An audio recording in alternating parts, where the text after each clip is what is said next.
Taurus, April 20 to May 20. Laan natin ang kapalaran ng Taurus ngayon 2025. Una, ano natin yung mensahe. Mensahe niya para sa January to June. Then, January, February, March, April.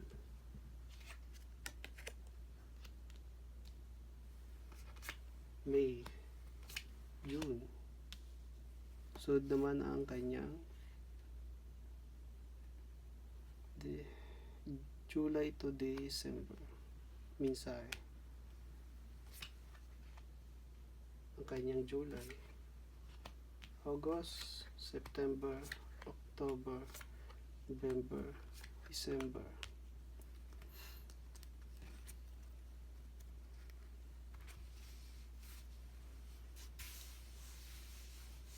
Ang unang mensahe sa kanyang January to June, sumisimbolo ito sa kanyang pagmausbong o pag-growth sa kanyang passion, pamumulaklak. Maswerte ito sa mga Taurus. Kasi sumisimbolo ang barahan niya sa kanyang mga passion, ambition.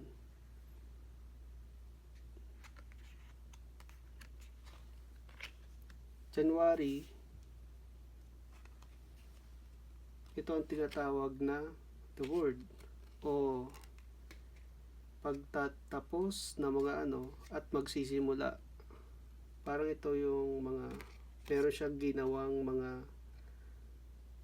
action sa buhay or about sa relation,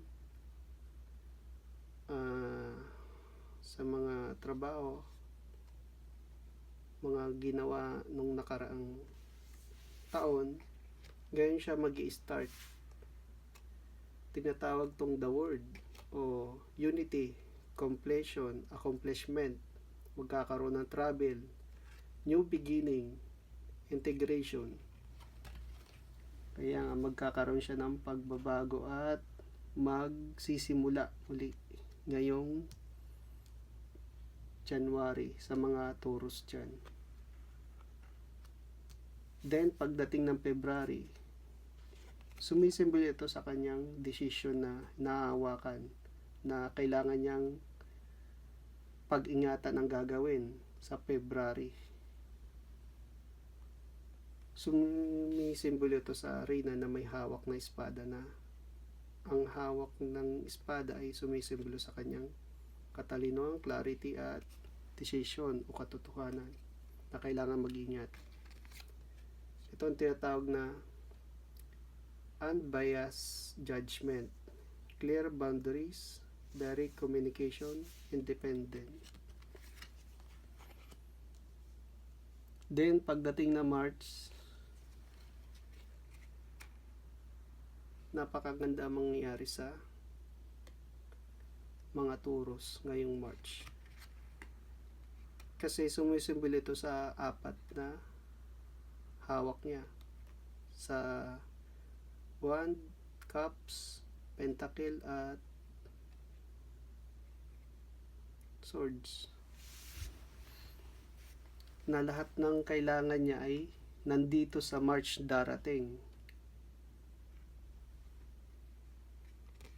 Sumisimbolo ito sa kanyang skill, diplomacy, self-confidence, conclusion, awareness, and descent. Maganda mangyari sa March ng mga Taurus. Then pagdating niya ng April galing sa March, magkakaroon siya ng successful. Ang ganda. Ito na tinatawag nga dun sa mensahe na pag-uusbong, paglalago ng kanya mga ginagawa ngayong taon. Ito ang tinatawag na positivity, fun, warm, success, vitality, joy, and success. Maganda mangyayari ngayong April. Then pagdating ng April papuntang May, meron naman siyang magsisimula siya sa kanyang passion ulit na palalaguin. Kasi mausbong to sa mga swerte niya ngayon na darating na taon eh. Sumisimbolo ito sa kanyang ambition sa buhay na pagsisimulan ngayong May. Tinatawag itong inspiration, new opportunities, growth o paglago nga, potential, courage. Then pagdating ng June, kasi galing nga doon sa invention, magkakaroon ka nga ng pananalapi o financial loss, poverty, lack of mindset, isolation, worry, and seeking of help. Humingi ka dito ng tulong. Tapos, nagkaroon ka dito ng financial loss nga. Yung kailangan mo humingi ng tulong. Pagkatapos dito sa mausbog na nangyari sa'yo. Parang kinakapos ka dito sa pananalapi mo. Sa example, sa may mangyayari sa kalusugan mo, sinusubol kasi yung kalusugan mo ito, trabaho at yung mga material na bagay. Yun lang. Yun lang ang gustong i-ano sa'yo ng mensahe mo ngayong January to June.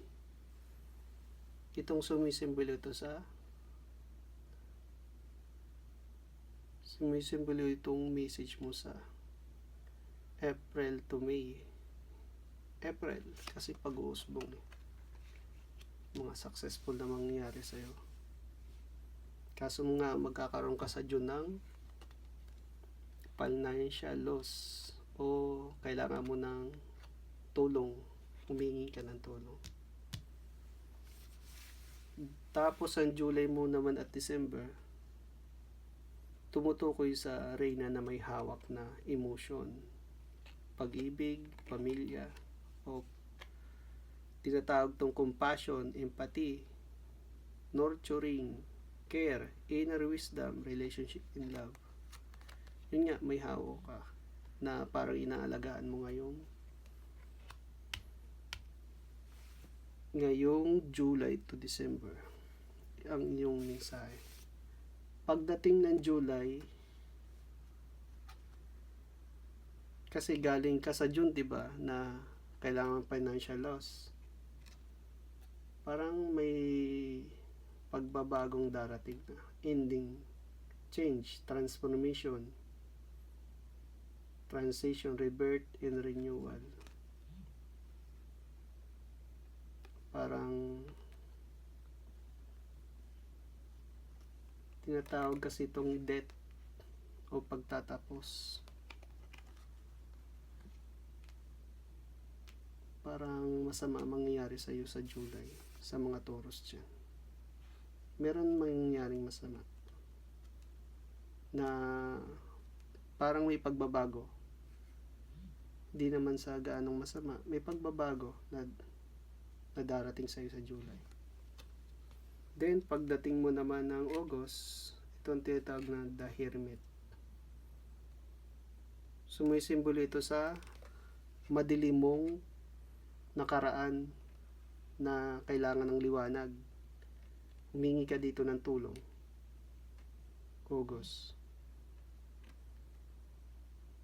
Parang yung ibig na sabihin sa'yo ng bara, simula sa June hanggang August, meron kayong problema, malawak na problema, sunod-sunod na problema ang darating. Tinatawag tong solitude, soul searching, introspection, seeking wisdom. Yun nga, naghahanap ka ng parang kalayaan, inner guidance. Then pagdating mo naman ng September, parang may pinaglalaban ka dito about sa iyong decision. katalinuhan, o intellect, clarity, pag mga katotohanan na darating sa September.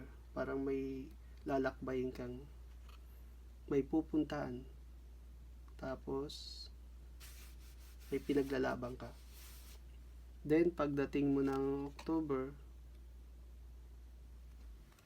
ito na yung malapit ka nang matapos sa huling hakbang mo. Kasi galing dito sa pagsubok, di ba? So, yung sumisimbolo ito sa yung passion na malapit mo nang matapos.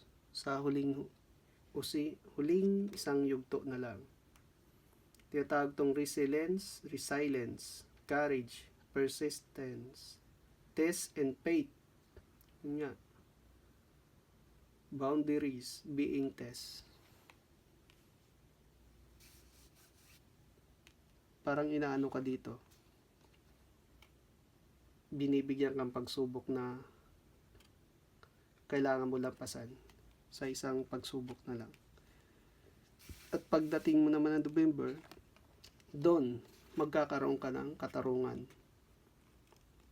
o tinatawag na authority, leadership, fatherly figure, masculine energy, structure in order. Yun nga, galing sa mga problema mula June hanggang October, matatapos din sa November. Then pagdating ng December, magkakaroon ka ng control, willpower, successful sa December, or action na mangyari, determination in past influence. Yun lang ang inaano sa'yo ngayong July to December. Sa mga Taurus dyan, mas magandang manalangin at ipaano na lang sa Diyos yung mangyari. Kasi nandyan naman si God eh. Lagi tayong manalangin kung magkakaroon man tayo ng problema. Kasi karamay natin ang Diyos lagi. Sa mga Taurus dyan.